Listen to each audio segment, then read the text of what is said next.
If Melbourne is the birthplace of cafe culture in Australia, Lygon Street, Melbourne is definitely the birthplace of cafe culture in Melbourne. Carlton was founded in 1851 during the Victorian Gold Rush. By the time it was the 1930s, Carlton homes were seen largely as slums, very different to today. In the current day, Carlton's characterised by medium to high density housing with a mix of apartments and student accommodation, attached and semi-detached terraces, mostly from the Victorian era. It has a much loved football team with one of the largest memberships of any AFL club, Carlton FC. There's also 5 European style gardens or squares in and around Carlton that was developed in the 1930s with a population of about 17,000 residents. Carlton's located approximately 3 kilometres from Melbourne CBD. It doesn't have any train lines, but is serviced by a tram line and public buses. What makes Carlton a very special suburb is the preservation of some of the old Victorian style terraces that are probably some of the best examples in the state. Other types of real estate you're going to find in the suburb. You've got new developments, the high-rise towers. They're being built closer towards the Melbourne CBD end of Carlton. Beautiful grand mansions as well around the Royal Parade and Princes Park fringe. We've got a lot of public housing estates as well in Carlton. Not as many as in Collingwood, but there are quite a few, and they're located around Lygon Street and the Nickel Street area. Grand Victorian terraces and townhouses. A lot of student accommodation, mostly in the form of low-rise apartments. A couple of areas I would stay clear of around Carlton is anything around visual side of the old Commission Towers.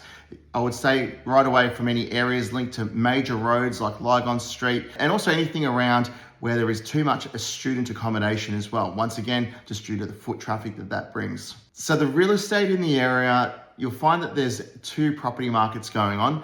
One being the residential property market and the second being the apartment market. The residential property market is something that's in really high demand because it has the natural features of great proximity to the city life from Melbourne CBD, and it has good quality housing, nice sized blocks of land. Even the townhouse and unit sites are in pretty large demand and have excellent history of capital growth. You'll find the selling agents will dominate this area. Just a handful of agents will have most of the listings, and you'll find generally their method of sale is an auction. You've got fierce competition from many buyers. You've got agents that potentially underquote properties and create auction campaigns, which puts a lot of pressure on buyers, making sure they have a structurally sound and correct property all before an auction, having to deal with other buyers and then making sure they have to learn how to win an auction in a market where potential listings are few and far between. Now, the apartment market has 2 little segments in it. The low-rise apartments, generally properties that actually can look like townhouse sites, but they're actually apartments. Now, I've seen some really good capital growth come out of this style of property. Agents generally will go to market with an auction selling campaign. But then you've got other types of apartments where it's more your high-rise apartments, also your student accommodation. I put them in the same category because they're both pretty disastrous when it comes to long-term capital growth.